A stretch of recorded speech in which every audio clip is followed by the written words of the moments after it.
सबसे पहले तो मैं अपनी ओर से पार्टी को बहुत बहुत धन्यवाद कहना चाहूँगा, पार्टी के प्रति आभार जताऊँगा कि हमारे जैसे एक साधारण सा कार्यकर्ता पर पार्टी ने बहुत बड़ी जिम्मेवारी दी है, भरोसा जताया है।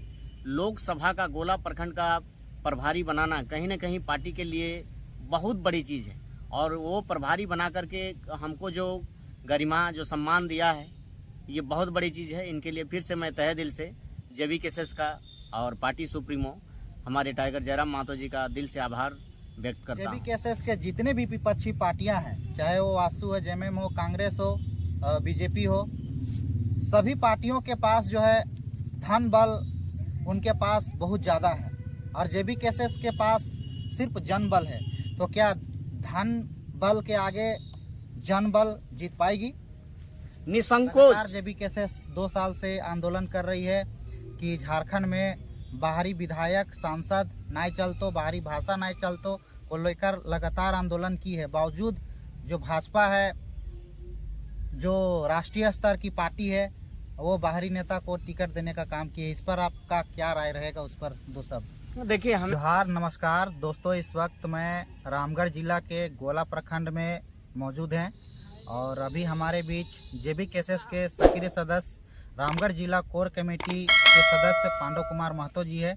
इन्होंने गोला प्रखंड में लगातार गरीबों के हित में कार्य करते आए हैं। गरीबों के मसीहा कहे जाते हैं पांडव कुमार महतो जी। ऐसा हम नहीं, रामगढ़ सहित गोला प्रखंड के लोगों का कहना है कि पांडव कुमार महतो ने जिस प्रकार से गोला वासियों सहित रामगढ़ के तमाम युवाओं के लिए हमेशा से उनके समस्याओं के साथ में कार्य करते आए हैं, उसको लेकर इन्हें गरीबों की मसीहा कहा जाता है। आप लोगों को जानकारी के लिए बता दें कि गोला प्रखंड के एक गांव में 2 महीने का राशन पूरी काट लिया गया था, जिन्होंने पांडव कुमार महतो ने अपने क्षमता के बदौलत उस राशन को जो है उस गांव में दिलाने का काम किया था। उस गांव के लोग 2 महीने से भूखे थे, भूख प्यास से तड़प रहे थे।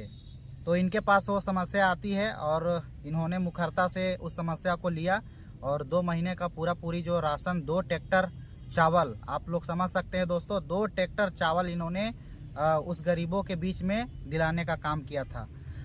आप लोगों को और एक जानकारी के लिए बता दें कि हजारीबाग लोकसभा क्षेत्र से पांडव कुमार महतो जी को गोला प्रखंड प्रभारी बनाया गया है। सबसे पहले तो हम इन्हें धन्यवाद देना चाहेंगे कि इन्हें पार्टी भरोसा करते हुए गोला प्रखंड प्रभारी बनाती है। सबसे पहले आपको जोहार और बहुत बहुत धन्यवाद दादा। आपको भी जोहार, आपके तमाम दर्शकों को, आपके भी जितने भी चैनल में दर्शक लोग देख रहे हैं, सभी को जेबी केसेस की ओर से बहुत बहुत धन्यवाद, शुभकामनाएं। पार्टी जो भरोसा आप पर दिखाई है दादा, आपको गोला प्रखंड प्रभारी बनाया गया है लोकसभा चुनाव को लेकर, तो आप इस पर किस प्रकार काम कीजिएगा ताकि पार्टी जो है गोला प्रखंड से बहुमत वोट दिलाने का काम करेगी और लोकसभा क्षेत्र में विजय पाएगी? देखिए, गोला प्रखंड में जो काम करने का तरीका होगा, सबसे पहले तो मैं अपनी ओर से पार्टी को बहुत बहुत धन्यवाद कहना चाहूँगा, पार्टी के प्रति आभार जताऊँगा कि हमारे जैसे एक साधारण सा कार्यकर्ता पर पार्टी ने बहुत बड़ी जिम्मेवारी दी है, भरोसा जताया है। लोकसभा का गोला प्रखंड का प्रभारी बनाना कहीं न कहीं पार्टी के लिए बहुत बड़ी चीज़ है और वो प्रभारी बना करके हमको जो गरिमा, जो सम्मान दिया है, ये बहुत बड़ी चीज़ है। इनके लिए फिर से मैं तहे दिल से जेबी केसेस का और पार्टी सुप्रीमो हमारे टाइगर जयराम महतो जी का दिल से आभार व्यक्त करता हूँ। दादा, गोला प्रखंड कितने वोटरों का क्षेत्र है जो पार्टी आप पर इतना बड़ा जिम्मेवारी देती है और भरोसा को आप उस पर जीत पाइएगा? कितने वोटर हैं आपके गोला क्षेत्र में? देखिए, हमारे गोला प्रखंड क्षेत्र में 1,25,000 वोटर हैं और कहा जाए तो 1,25,000 वोट में मिनिमम जो है 80 से 90 हज़ार के लमसम वोट पड़ता है।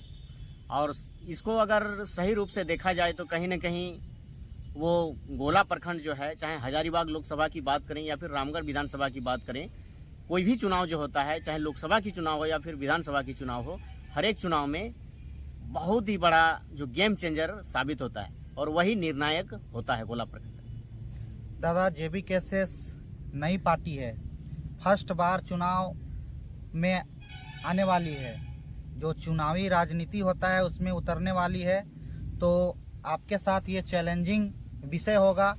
आपको जो जिम्मेवारी दी है पार्टी प्रखंड प्रभारी का, तो आप किस प्रकार से कार्य करने वाले हैं दादा, थोड़ा उस पर। देखिए, हमारे ऊपर जो जिम्मेवारी सौंपी गया है कि प्रखंड प्रभारी बना करके, तो हमारा कार्य यही रहेगा कि एक एक कार्यकर्ता जितने भी हमारे गोला प्रखंड क्षेत्र से आते हैं, एक एक कार्यकर्ताओं के साथ हम बैठक करेंगे, एक एक कार्यकर्ताओं के साथ हम रायशुमारी करेंगे और प्रखंड क्षेत्र में जितने भी गांव होते हैं, टोला होता है, बूथ होता है, एक एक पब्लिक तक, एक एक आदमी तक, एक एक वोटर तक हम जाएंगे और उन लोगों को जेबी केसेस की जो उपलब्धि है, जेबी केसेस का जो उद्देश्य है, जेबी केसेस का जो विचारधारा है, उनसे अवगत कराएंगे। हमेशा आप भी जानते हैं और पूरा झारखंड अभी जान रहा है कि जेबी केसेस का जो विचारधारा है, जेबी केसेस का जो सिद्धांत है, ये झारखंड की कोई भी पार्टियों में नहीं है। ये राज्य स्तर की ना कहें तो ये केंद्रीय स्तर की पार्टी है। हमेशा राज्य हित के लिए, देश हित के लिए बात करती है। तो एक एक पब्लिक तक जाएंगे, जन जन तक जाएंगे, एक एक वोटर तक जाएंगे और जेबी केसेस की विचारधारा को समझा करके लोगों से बात करेंगे और हमें भरोसा है कि गोला प्रखंड की जो भी वोटर है जेबी केसेस की ओर झुकाव करेगी। दादा, झारखंड में अभी तक किसी भी पार्टी ने अपने उम्मीदवार नहीं दिया है लोकसभा क्षेत्र को लेकर। सबसे पहले अभी जो केंद्र में भाजपा का जो शासन है, पार्टी है भाजपा, वही पार्टी ने 11 लोकसभा सीटों पर अपनी उम्मीदवारी जो दी है झारखंड में, वो उम्मीदवार जो है क्लियर हो गया है। उन 11 उम्मीदवारों में कुछ ऐसे भी उम्मीदवार हैं जो बाहरी कैंडिडेट हैं, जो झारखंड राज्य के निवासी नहीं है, यहाँ पर आए हुए निवासी हैं, उनको पार्टी जो है टिकट दी है। लगातार जेबी केसेस 2 साल से आंदोलन कर रही है कि झारखंड में बाहरी विधायक, सांसद नहीं चलतो, बाहरी भाषा नहीं चलतो को लेकर लगातार आंदोलन की है। बावजूद जो भाजपा है, जो राष्ट्रीय स्तर की पार्टी है, वो बाहरी नेता को टिकट देने का काम किया है। इस पर आपका क्या राय रहेगा, उस पर दो शब्द। देखिए, हमेशा हम निश्चित रूप से यही कहना चाहेंगे कि जेबी केसेस बाहरी भाषा से लेकर के, बाहरी उम्मीदवार से लेकर के, जो भी बाहरी लोग हमारे राज्य के माने एक बड़े पद से लेकर के नौकरियों में जिस तरीके से डाका डाले हुए हैं, हमेशा उस पर मुखरता के साथ बात की है। ये पूरा झारखंड जान रहा है, पूरा भारत जान रहा है। तो जो भी बाहरी कैंडिडेट हैं, जो यहाँ पर बसे हुए हैं और अभी चुनाव जीतते आ रहे हैं, चुनाव लड़ते आ रहे हैं, तो इस पर हमारा जो एक्शन है वो जनताओं के साथ हमारा सीधा संवाद है। जेबी केसेस का जो है जनताओं के साथ सीधा संवाद है और जनता भी जान रही है। अभी जेबी केसेस के 2 साल के आंदोलन के कार्यकाल के दौरान यहाँ की जनता जाग चुकी है, जागरूक हो चुकी है। पहले ऐसे कोई इंसान नहीं था, पहले ऐसी कोई पार्टी नहीं थी जो यहाँ के जनताओं को, इस राज्य के निवासियों को, यहाँ का जो लूट खसोट होता था, इसके विषय में कोई भी बताने वाला ऐसा पार्टी या फिर ऐसा इंसान नहीं था। जिनके चलते यहाँ के लोगों में वो जानकारियां नहीं थी, जिनके चलते बाहरी लोगों को वोट दे करके विधानसभा से लेकर के लोकसभा तक भेजा करते थे। लेकिन अब इस चुनाव में ऐसा होने वाला नहीं है। ये जो 24 का चुनाव है, 24 में ऐसा कुछ नहीं होने वाला है, क्योंकि इस राज्य की जनता पूरी तरीके से जान गई है, जागरूक हो गई है, जाग गई है कि हमें किनको वोट करना है, किनको नहीं करना है। इसलिए जो भी बाहरी कैंडिडेट होंगे, चाहे पार्टी किसी का भी हो, उससे कोई मायने नहीं रखता है। जनता देख रही है, जनता जान रही है, जनता समझ चुकी है। वैसे बाहरी कैंडिडेट जो भी उतारना ये बड़ी बात नहीं है, लेकिन जीतना बड़ी बात है। इसलिए हम आपको ये दावे के साथ कहते हैं, इस राज्य की जनता बाहरी लोगों को, बाहरी उम्मीदवारों को इस बार वोट करने वाली नहीं है। दादा, जयंत सिन्हा और यशवंत सिन्हा दोनों बाप बेटे का राजनीतिक कैरियर जो है हजारीबाग लोकसभा क्षेत्र से रहा है।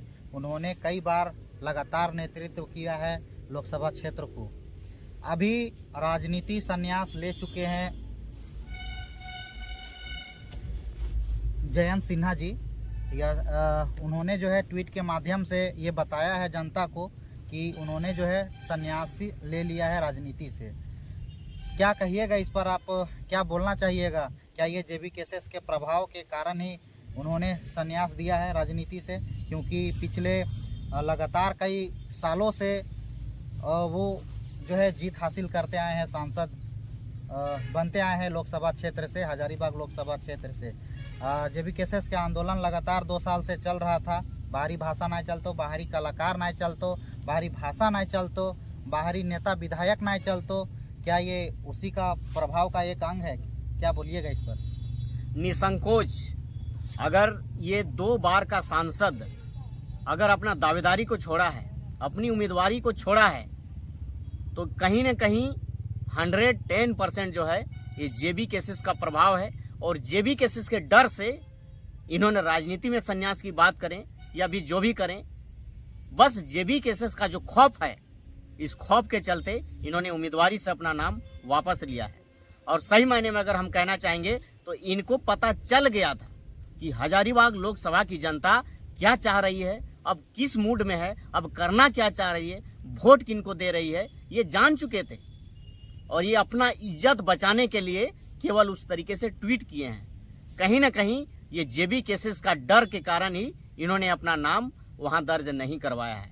इनको लग गया था कि हमारे प्रति यहाँ की जनता, इस हजारीबाग क्षेत्र की जनता, इस हजारीबाग क्षेत्र की वोटर किस तरीके से प्रतिक्रिया दे रहे हैं। और वो प्रतिक्रिया को सुन करके, जान करके उन्होंने अपना मान सम्मान और इज्जत को, अपना गरिमा को बना के रखने के लिए उन्होंने ये दावेदारी का जो बात है वो ट्वीट करके दिया कि हम राजनीति नहीं करना चाहते। ऐसा कोई बात नहीं है। जो मलाई खाने वाला आदमी कोई बोल देगा कि हम मलाई अब नहीं खाएंगे, मलाई स्वादिष्ट नहीं लगता है, ऐसा हो सकता है क्या? इसलिए ये कोई बात नहीं है, सीधी सीधी बात है। इनका नाम अपना उम्मीदवारी में पेशकश अगर नहीं किए हैं तो जेबी केसेस का डर से नहीं किए। दादा, झारखंड में 14 लोकसभा सीट है, जिसमें 11 जो सीट है लोकसभा का उसमें उम्मीदवार घोषित कर दिया गया है। बाकी जो 3 सीट है उनमें से गिरिडीह है, धनबाद है। तो उस पर जो है 3 सीट पर अभी भाजपा अपनी कैंडिडेट को क्लियर नहीं की है। क्या कारण हो सकता है कि 11 उम्मीदवार देने के बाद 3 सीट को क्यों छोड़ दिया गया है भाजपा द्वारा? इसको किस रूप में देखते हैं? देखिए, 11 उम्मीदवारी का सूची जारी करने के बाद अगर 3 सीट को छोड़ा हुआ है, यानी बीजेपी जो है 3 सीट को छोड़ी हुई है और वो वेटिंग का जो कहा जा सकता है, वो जो वेटिंग में रखी हुई है, ये ऐसा कोई बात नहीं।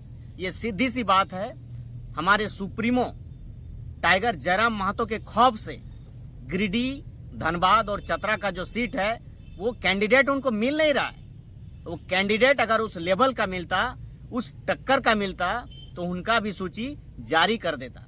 लेकिन इनको वहां उस ग्राउंड में उस खिलाड़ी के विपक्ष में, उस खिलाड़ी के विरोध में खेलने वाला कोई खिलाड़ी नहीं मिल रहा है। और वो जान रहा है कि हम जिस भी खिलाड़ी को उतारेंगे वो गोल खा के ही निकलेगा, वो मैच हार के ही निकलेगा।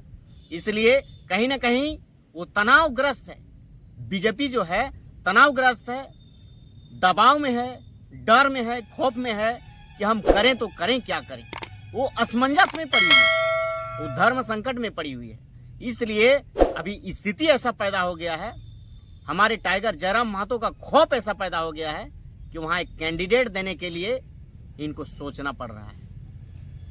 दादा, झारखंड में बीजेपी हो, चाहे कांग्रेस हो, चाहे जेएमएम हो, चाहे बात करें आसू की, तो इन्होंने जो है झारखंड में अपनी जड़ जमाए हुए है। पहले से कई वर्षों से इनका जो है जड़ पूरा झारखंड में फैला हुआ है। उसमें जेबी केसेस 2 साल के आंदोलन के बाद राजनीति में आ रही है।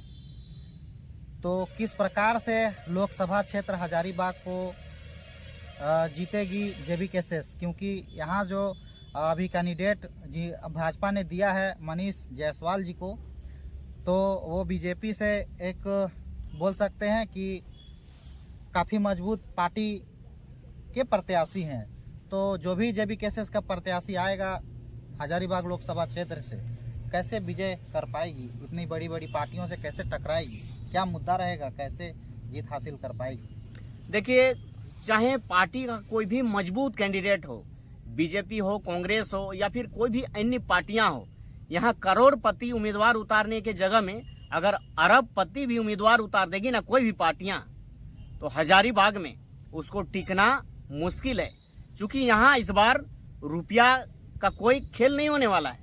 इस बार यहाँ की जनता अपनी हक और अधिकार के लिए वोट करेगी। हमारा मुद्दा यही रहेगा, हमारा जो 32 का मुद्दा है, हमारा जो स्थानीयता का मुद्दा है, हमारा जो विस्थापन का मुद्दा है, हमारा यही रहेगा। हमारे इस राज्य का जो अभी हमेशा आप देखते हैं कि हमारे इस राज्य के मजदूर काम करने वाले लोग हमेशा दूसरे राज्यों में जाते हैं, अपने बाल बच्चा बीबी बच्चा को छोड़ करके हमेशा अन्य राज्यों में पलायन करते हैं और अपनी जीविका को चलाते हैं, अपनी पेट चलाते हैं, अपना रोजी रोटी चलाते हैं। तो क्या वो मजदूर लोग ये नहीं जान रहे हैं कि हमारे इस राज्य में 40% खनिज उत्पादन, खनिज पदार्थ होने के बावजूद हम अगर दूसरे राज्यों की शरण में जाते हैं, दूसरे राज्यों से पेट पालते हैं, अपने राज्य में हमारे यहाँ कुछ भी नहीं मिल रहा है, हमको रोजगार नहीं मिल रहा है, तो कि यहाँ की वोटर ये नहीं जान रही?